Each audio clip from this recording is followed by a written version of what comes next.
ನಮಸ್ಕಾರ, ನಾನ್ ಶರ್ಮಿತಾ ಶೆಟ್ಟಿ. ಮೈಸೂರಲ್ಲಿ Srinivas bank ಲಾಕರ್ನಲ್ಲಿ ಪರಿಶೀಲನೆಯನ್ನ ACB ಅಧಿಕಾರಿಗಳು ಮಾಡ್ತಾ ಇದ್ದಾರೆ. ಬಗದಷ್ಟು ಬಯಲಿಗೆ ಬರ್ತಾ ಇದೆ ಶ್ರೀನಿವಾಸ್ ಸಂಪತ್ತು. ಶ್ರೀನಿವಾಸ್ 2 ಬ್ಯಾಂಕ್ ಲಾಕರ್ಗಳಲ್ಲಿ 1.5 ಕೆಜಿ ಚಿನ್ನ ಇಟ್ಟಿದ್ರು ಅನ್ನೋದು ಗೊತ್ತಾಗಿದೆ. ಸರಸ್ವತಿಪುರಂನಲ್ಲಿರುವಂತ ಕೆನರಾ ಬ್ಯಾಂಕ್ನಲ್ಲಿ ಲಾಕರ್ ಇಟ್ಕೊಂಡಿದ್ರು ಅವರು. ಕುಟುಂಬಸ್ಥರ ಸಮ್ಮುಖದಲ್ಲೇ ಆ ಲಾಕರ್ ಅನ್ನ ಓಪನ್ ಮಾಡಿದ್ದಾರೆ. ಆ ಟೈಮ್ನಲ್ಲಿ 2 ಲಾಕರ್ಗಳಲ್ಲಿ 1.5 ಕೆಜಿಯಷ್ಟು ಚಿನ್ನ ಪತ್ತೆಯಾಗಿದೆ. ನಿನ್ನೆ ಮನೆಯಲ್ಲಿ 1.5 ಕೆಜಿಯಷ್ಟು ಚಿನ್ನ ಪತ್ತೆಯಾಗಿತ್ತು. ಅಲ್ಲಿ ಅಂದ್ರೆ ನಿನ್ನೆ ಮತ್ತೆ ಇವತ್ತು 2 ಸೇರಿಸಿ ನಾವು ಹೇಳೋದಾದ್ರೆ ಶ್ರೀನಿವಾಸ್ ಅವರಿಗೆ ಸಂಬಂಧಪಟ್ಟಂತೆ ಅಂದ್ರೆ ಅವ್ರ ಫ್ಯಾಮಿಲಿ ಅವರಿಗೆ ಸಂಬಂಧಪಟ್ಟಂತೆ ಒಟ್ಟು 3 ಕೆಜಿಗೂ ಹೆಚ್ಚು ಚಿನ್ನ ಪತ್ತೆಯಾಗಿದೆ. ಈಗ ಎಸಿಬಿ ಅಧಿಕಾರಿಗಳು ಮತ್ತೆ ತನಿಖೆಯನ್ನ ಕಂಟಿನ್ಯೂ ಮಾಡಿದ್ದಾರೆ. ಲಾಕರ್ ಓಪನ್ ಮಾಡೋದಕ್ಕೆ ಸಾಕಷ್ಟು ಜನ ಅಧಿಕಾರಿಗಳು ಒಪ್ಕೊಳ್ತಾ ಇಲ್ಲ, ಸತಾಯಿಸ್ತಾ ಇದ್ದಾರೆ ಎಸಿಬಿ ಅಧಿಕಾರಿಗಳಿಗೆ. ದೃಶ್ಯದಲ್ಲಿ ತೋರಿಸ್ತಾ ಇದೀವಿ, ಒಂಥರ ಮಿನಿ ಜ್ಯುವೆಲರಿ ಶಾಪ್ ತರ ಕಾಣಿಸ್ತಾ ಇದೆ. ನಿನ್ನೆ ಮನೇಲಿ 1.5 ಕೆಜಿಯಷ್ಟು ಚಿನ್ನ ಸಿಕ್ಕಿತ್ತು. ಇವತ್ತು 2 ಲಾಕರ್ ಓಪನ್ ಮಾಡಿದಂತ ಟೈಮ್ನಲ್ಲಿ ಅಲ್ಲೂ 1.5 ಕೆಜಿಯಷ್ಟು ಚಿನ್ನ ಪತ್ತೆ ಆಗಿದೆ.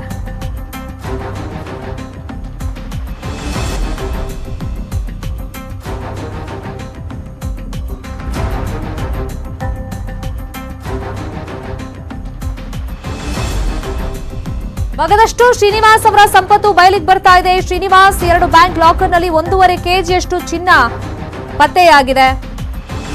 ಈಗ ನಿನ್ನೆ 1.5 ಕೆಜಿ ಚಿನ್ನ ಮನೇಲಿ ಪತ್ತೆಯಾಗಿತ್ತು. ಈಗ ಬ್ಯಾಂಕ್ನಲ್ಲಿ ಲಾಕರ್ ಅಲ್ಲಿ 2 ಲಾಕರ್ ಅವರು ಹೊಂದಿದ್ರು. ಆ 2 ಲಾಕರ್ ಓಪನ್ ಮಾಡಿದಂತ ಟೈಮ್ನಲ್ಲಿ ಅಲ್ಲಿ 1.5 ಕೆಜಿಯಷ್ಟು ಚಿನ್ನ ಪತ್ತೆಯಾಗಿದೆ. ಸೊ ಇಲ್ಲಿ ತನಕ ಗೊತ್ತಾಗಿರೋದು ಮನೆ ಪ್ಲಸ್ ಲಾಕರ್, ಸೊ 2 ಸೇರಿಸಿ 3 ಕೆಜಿಗೂ ಅಧಿಕ ಚಿನ್ನ ಅಲ್ಲಿ ಪತ್ತೆಯಾಗಿದೆ. ಸೊ ಇಷ್ಟೊಂದೆಲ್ಲ ಸಂಪತ್ತು ಸಿಕ್ಕಿದ ಮೇಲೆ ಅಧಿಕಾರಿಗಳು ಇನ್ನಷ್ಟು ಶೋಧವನ್ನ ಮಾಡ್ತಾ ಇದ್ದಾರೆ.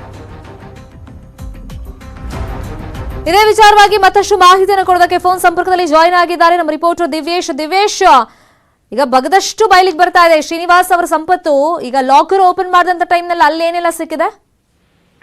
ಹೌದು ಶರ್ಮಿತಾ, ಏನಂದ್ರೆ ಮೈಸೂರಿನಲ್ಲಿ ಒಂದು ಎಸಿಬಿ ಒಂದು ದಾಳಿಯ ನಡೆದಂತ ನಂತರ ಈಗ ಮೈಸೂರಿನ ಕೆನರಾ ಬ್ಯಾಂಕ್ ನಲ್ಲಿ ಏನಂದ್ರೆ ಹೇಮಾವತಿ ನದಿಯ ಒಂದು ಏನು ಇಂಜಿನಿಯರ್ ಆಗಿರುವಂತಹ ಶ್ರೀನಿವಾಸ್ ಅವರ ಒಂದು ಬ್ಯಾಂಕ್ ಲಾಕರ್ ಅನ್ನ ಕೂಡ ಇಂದು ಎಸಿಬಿ ಅಧಿಕಾರಿಗಳೊಂದು ಓಪನ್ ಅನ್ನ ಮಾಡಿರುವಂತದ್ದು.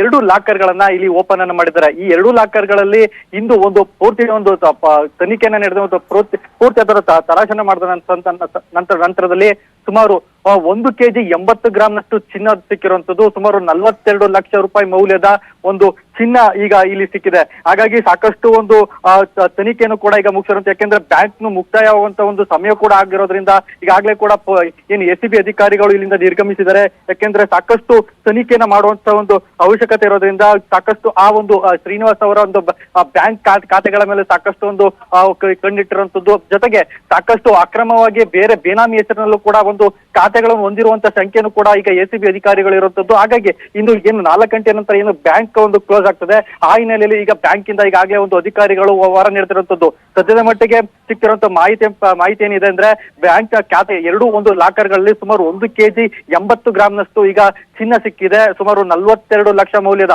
ಒಂದು ಚಿನ್ನ ಸಿಕ್ಕಿರುವಂತದ್ದು. ಜೊತೆಗೆ 60 ಗ್ರಾಮ್ ಬೆಳ್ಳಿ ಕೂಡ ಈಗ ಸಿಕ್ಕಿರುವಂತದ್ದು. ಹಾಗಾಗಿ ನಾಳೆಯೂ ಕೂಡ ಒಂದು ಈ ಕೆನರಾ ಬ್ಯಾಂಕ್ ನ ಏನಿದೆ, ಕೆನರಾ ಬ್ಯಾಂಕ್ ನಲ್ಲಿ ನಾಳೆಯೂ ಕೂಡ ಒಂದು ದಾಳಿ ಮುಂದುವರಿಯುವಂತ ಸಾಧ್ಯತೆ ಇರುತ್ತದೆ. ಯಾಕೆಂದ್ರೆ ಸಾಕಷ್ಟು ಬೇನಾಮಿ ಹೆಸರಿನಲ್ಲೂ ಸಹ ಶ್ರೀನಿವಾಸ್ ಅವರವರ ಅಕೌಂಟ್ ಗಳನ್ನ ಒಂದು ಖಾತೆಗಳನ್ನ ಇಟ್ಕೊಂಡಿರುವಂತ ಒಂದು ಸಂಖ್ಯೆ ಕೂಡ ಈಗ ಎಸಿಬಿ ಅಧಿಕಾರಿಗಳು ಇರುವಂತದ್ದು. ಹಾಗಾಗಿ ಇವತ್ತಿನ ಒಂದು ಬ್ಯಾಂಕ್ ನಲ್ಲಿ ತನಿಖೆ ಏನಿತ್ತು, ಆ ತನಿಖೆಯನ್ನ ಪೂರ್ಣಗೊಳಿಸಿ ಈಗ ಹೊರಟಿರುವಂತದ್ದು.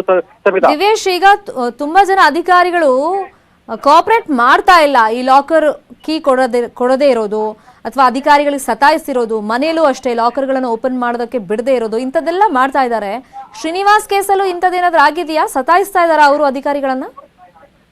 ಶರ್ಮಿತಾ, ಏನಂತಂದ್ರೆ ನಿನ್ನೆ ಒಂದು ಶ್ರೀನಿವಾಸ್ ಅವರ ಮನೆಯಲ್ಲಿ ಎಸಿಬಿ ದಾಳಿ ನಡೆದಂತ ಸಂದರ್ಭದಲ್ಲಿ ಶ್ರೀನಿವಾಸ್ ಅವರು ಸಂಪೂರ್ಣವಾದಂತ ಒಂದು ಸಹಕಾರವನ್ನು ಕೂಡ ಅವರಿಗೆ ನೀಡಿದ್ರು. ಹಾಗಾಗಿ ಯಾವುದೇ ರೀತಿಯಾದಂತಹ ಅಧಿಕಾರಿಗಳು ಯಾವುದೇ ರೀತಿಯಾದ ಒತ್ತಡವನ್ನು ಇರೋದಾಗ್ಲಿ ಅಥವಾ ಅವರಿಗೆ ವಿರೋಧವನ್ನು ವ್ಯಕ್ತಪಡಿಸೋದಾಗಿ ಮಾಡಿರ್ಲಿಲ್ಲ. ಜೊತೆಗೆ ನಾನು ಕೆನರಾ ಬ್ಯಾಂಕ್ ನಲ್ಲಿ 2 ಲಾಕರ್ ಗಳನ್ನ ಹೊಂದಿದ್ದೀನಿ ಅನ್ನೋ ಮಾಹಿತಿಯನ್ನು ಕೂಡ ಎಸಿಬಿ ಅಧಿಕಾರಿಗಳಿಗೆ ಒಂದು ನಿನ್ನೆ ಕೂಡ ನೀಡಿದ್ರು. ಆ ಒಂದು ಖಚಿತ ಮಾಹಿತಿಯ ಮೇರೆಗೆನೆ ಈಗ ಇಂದು ಅಧಿಕಾರಿಗಳು ಏನು ಶ್ರೀನಿವಾಸ್ ಮತ್ತು ಶ್ರೀನಿವಾಸ್ ಅವರ ದಂಪತಿ ಮಮತೆ ಏನಿದ್ರೆ ಪತ್ನಿ ಅವರ ಒಟ್ಟಿಗೆನೆ ಅವರನ್ನ ಈ ಒಂದು ಬ್ಯಾಂಕ್ಗೆ ಕರ್ಕೊಂಡು ಬಂದು ಬ್ಯಾಂಕ್ ಅಲ್ಲೂ ಕೂಡ ಅವರನ್ನ ಒಂದು ಪೂರ್ತಿ ತನಿಖೆಗೆ ಒಳಪಡಿಸಿರುವಂತದ್ದು. ಜೊತೆಗೆ ಬ್ಯಾಂಕ್ ನ ಖಾತೆಗಳ ಬಗ್ಗೆ ಸಂಪೂರ್ಣವಾದಂತ ಮಾಹಿತಿಯನ್ನು ಕೂಡ ಪಡ್ಕೊಂಡಿದ್ದಾರೆ. ಸದ್ಯದ ಮಟ್ಟಿಗೆ ಬ್ಯಾಂಕ್ ನಲ್ಲಿ ಬೇರೆ ಯಾವುದೇ ರೀತಿಯಂತ ಏನು ಅಂದ್ರೆ ಕಟ್ಟಡಗಳಿರ್ಬೋದು ಅಥವಾ ಆಸ್ತಿ ಪಾಸ್ತಿಗಳಿಗೆ ಸಂಬಂಧಪಟ್ಟಂತೆ ಯಾವುದೇ ರೀತಿಯಾದಂತಹ ಮಾಹಿತಿ ಒಂದು ದಾಖಲೆಗಳು ಸಿಕ್ಕಿಲ್ಲ. ಕೇವಲ 1 ಕೆಜಿ 80 ಗ್ರಾಮ್ ಅಷ್ಟು ಒಂದು ಒಡವೆ ಮತ್ತು ಚಿನ್ನಾಭರಣ ಮತ್ತು 60 ಗ್ರಾಮ್ನಷ್ಟು ಒಂದು ಬೆಳ್ಳಿಗಳು ಮಾತ್ರ ಈಗ ದೊರಕಿರುವಂತದ್ದು. ಜೊತೆಗೆ ಇದುವರೆಗೂ ಕೊಟ್ಟಿರುವಂತಹ ಮಾಹಿತಿಯ ಪ್ರಕಾರ ಎಸಿಬಿ ಅಧಿಕಾರಿಗಳು ಕೊಟ್ಟಿರೋ ಮಾಹಿತಿಯ ಪ್ರಕಾರ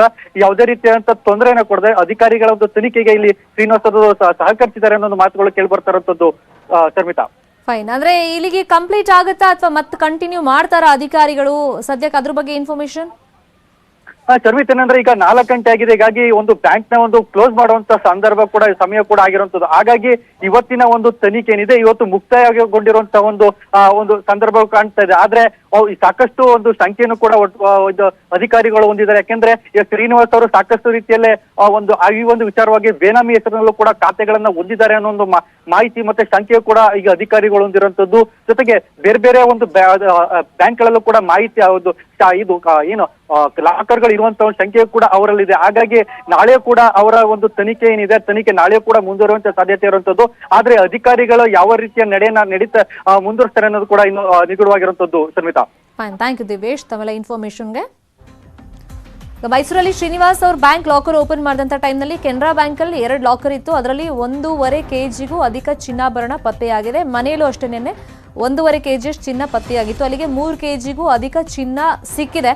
ಅಧಿಕಾರಿಗಳಿಗೆ ಇನ್ನೊಂದಿಷ್ಟು ಸಂಶಯ ಇರೋದು, ಇನ್ನೊಂದಿಷ್ಟು ಲಾಕರ್ಗಳು ಬೇರೆ ಬೇರೆ ಬ್ಯಾಂಕ್ಗಳಲ್ಲಿ ಇವರು ಹೊಂದಿರಬಹುದು, ಅಲ್ಲೂ ಕೂಡ ಚಿನ್ನಾಭರಣ ಇಟ್ಟಿರಬಹುದು ಅಂತ ಸಂಶಯ ಇದೆ. ಹಾಗಾಗಿ ನಾಳೆನೂ ಕೂಡ ಈ ಪರಿಶೀಲನೆ ಮುಂದುವರಿಯುವಂತ ಚಾನ್ಸಸ್ ಇದೆ. ನನ್ನ ವಿರುದ್ಧ ಪಿತೂರಿ